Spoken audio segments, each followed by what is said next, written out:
Welcome to the Real News Network. I'm Mark Steiner. Great to have you all with us.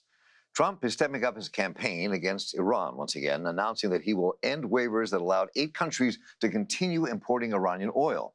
He wants to drive Iranian oil exports to zero. Well, this comes on the heels of officially labeling the Revolutionary Guards as a terrorist organization and, of course, forcing the U.S. to unilaterally pull out of the Iran nuclear deal. Well, what course are we on? Are we inching toward a war with Iran? Are these intensified sanctions just an alternative to all-out war? How can the U.S. just unilaterally impose international sanctions? Doesn't that violate international law? Can you do it because the U.S. has a vital role in international system of finance? Now, both Turkey and China have already announced they will not abide by Trump's unilateral declaration of sanctions. Does this intensify our trade war with China? We'll see. Joining us here at The Real News once again is Colonel Lawrence Wilkerson, who served as Chief of Staff to the U.S. Secretary of State Colin Powell, retired from the U.S. Army, and is now a distinguished adjunct professor at the College of William & Mary, where he teaches U.S. national security. And Larry, welcome. Good to have you back. Good to be back again. So before we start, let's run this short piece by Secretary of State Mike Pompeo and what he had to say about the intensifying of sanctions. Today, I'm announcing that we will no longer grant any exemptions. We're going to zero across the board. We will continue to enforce sanctions and monitor compliance. Any nation or entity interacting with Iran should do its diligence and err on the side of caution. The risks are simply not going to be worth the benefits. We've made our demands very clear to the Ayatollah and his cronies. End your pursuit of nuclear weapons. Stop testing and proliferating ballistic missiles. Stop sponsoring and committing terrorism. Halt the arbitrary detention of U.S. citizens. Our pressure is aimed at fulfilling these demands and others, and it will continue to accelerate until Iran is willing to address them at the negotiating table. So what's your instant analysis of what we've just seen here, what we're seeing, Larry? First, the dispute within the administration, much ballyhooed between Bolton and Pompeo, and Brian Hook, Pompeo's main man on Iran, is apparently over, and Bolton won. Pompeo and Brian Hook were not in favor of going all the way on oil sanctions. They were in favor of continuing the waivers for countries like China and India and so forth. So that means Bolton's won. That's an ominous victory in my mind. More ominous was Bolton and Pompeo in particular's testimony to the Congress about the, quote, connections between al-Qaeda and Iran, unquote. I've been there, done that. I remember when George Tenet very forcefully and powerfully in January, late January, early February of 2003, pointed out to Colin Powell, who had just said, toss that stuff out of my presentation to the United Nations. It stinks, that stuff being connections between al-Qaeda and Baghdad, right, and 9/11. Pompeo essentially said to Rand Paul in questioning in the Senate and elsewhere that there were connections between al-Qaeda and Iran, and implied that those connections gave the president the right to go to war with Iran without having to go to the Congress of the United States. In other words, the original AUMF authorization for the use of military force issued after 9/11 pertained some 17, 18 years later to Iran. And that's really scary in itself. I mean, most people who know this arena and know that area, I mean, the contradiction of saying Iran and al-Qaeda are one or working with one another just on its face doesn't make any sense. Yeah, nonsense, just as it was with Saddam Hussein, we all know now. But it was a very powerful thing for Colin Powell to tell the UN Security Council, and even more powerful for him to tell the American people that. And that's what Trump and Bolton and Pompeo now are trying to duplicate. Another specious case for war. So do you think, speaking of that, are we inching our way towards war with Iran, or do you think these sanctions are actually in lieu of war? I mean, what do you think the dynamic is here? I don't think Trump wants war, but I know John Bolton does. So I have to imagine that there's going to be a come to Jesus meeting or some such resolution with Donald Trump if Bolton persists in wanting to use military force and Donald Trump doesn't. Now, on the side of all of this is Trump's new partner in crime, Bibi Netanyahu. We don't know what Bibi promised Donald Trump when Donald Trump weighed in on Bibi's election. I'm told by people who know these sorts of things in Israel that had Trump not weighed in heavily for Bibi, that he might not have won, that it might have been a lot closer than it was, and it was pretty close anyway. So I don't know what Bibi promised Trump in return. It might be that he conducts whatever military operation is conducted with respect to Iran. So, anything's possible here with these two characters. And it's, yeah, but the whole Bibi question is something we spent a half an hour, hours just talking about what that relationship is and who's driving whose foreign policy when it comes to Iran, especially. Yes. Gideon Levy at Haaretz was right when he said U.S. Middle East policy is not made in Washington. It's made, he said, Tel Aviv, but now he would say Jerusalem.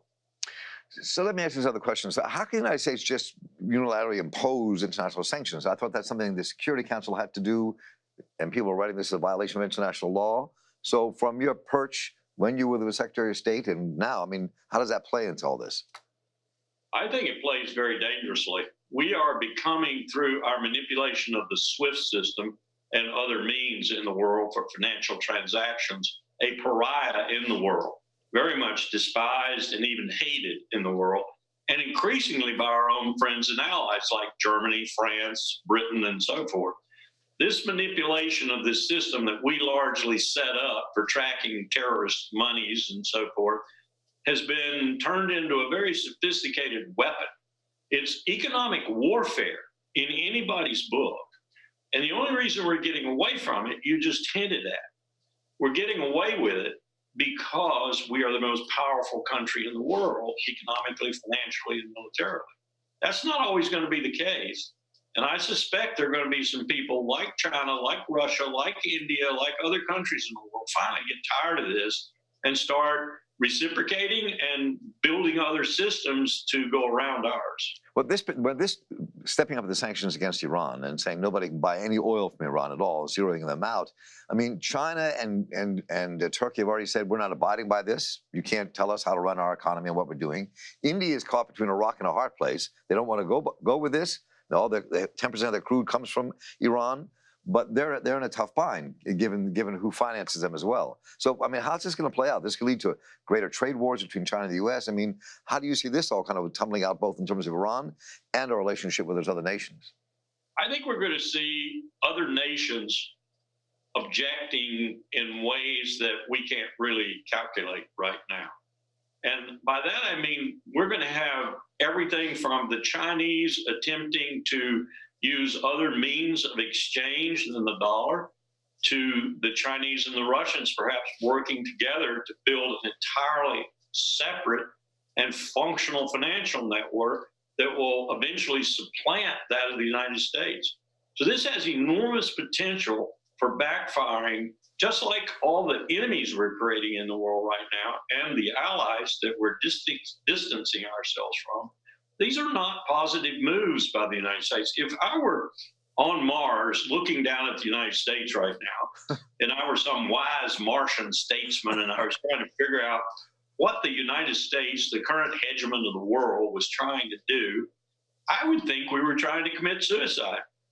It's as if we do not have any means of doing anything, diplomatically or otherwise, that doesn't rebound to our discredit. Look at what's happened.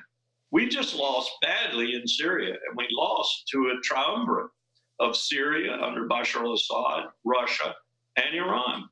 Look at what has happened in Iraq. We lost a lot of men and women there. We shed blood and treasure there for an utterly ill-conceived invasion, but nonetheless we did. Now Iraq is more or less under the influence of Iran. The only ally we have in the region that we can count on at any time is an authoritarian, brutal state under a boy king who's losing one war on one flank and alienated Qatar on the other. Our latest NATO in the Middle East just lost its most formidable partner, Egypt. It's all falling apart. We're losing everywhere I look in the world, and losing badly to that man in Moscow who picks up the pieces and, goes to Cuba when Marco Rubio decides he doesn't like Cuba. goes to Venezuela when we decide we might have an option for Venezuela that would include military force. Putin is the strategist in the world right now, picking up on every piece we drop, and we're dropping too many. So very quickly here, before we run out of time, I'm just going to ask one quick question. If you were sitting in the halls of power at this moment, in your job as Chief of Staff, the Secretary of State, I'm curious what you would be saying about to a president that said we have to do this. I mean, what would you say is the alternative? What would you be saying at this moment?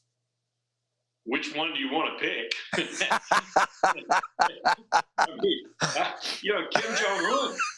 Jong-un is going to fire a ballistic missile, or he's going to do a nuclear test, or both sometime around Christmas. Right. I mean, this administration, for all intents and purposes, in my view, is working against the interests of the United States. So the first thing I would do is sit down and say, Mr. President, please, before I walk out of here and go back to Foggy Bottom and retire from my position because you're going to fire me, I want to know what you think the national interests of the United States are. You said you were going to make America great again. You were destroying America. You said you were going to bring jobs back. You have only brought the jobs back that the last 3 years of the Obama administration generated, because no president ever generates them instantly. So you haven't done anything yet that looks like it's in the interest of the United States, and you've done a whole load of things that are clearly not in our interest, not the least of which is to drive our allies away and make many enemies whom you said all options are on the table confronting. Please, Mr. President, tell me what you think our interests are. And with that, I want to say thank you once again, Colonel Larry Wilkerson. Always a pleasure to have you here in The Real News, and thank you so much for your thoughts and wisdom. Thank you. And I'm Mark Steiner here for The Real News Network. Thank you all for joining us. Take care.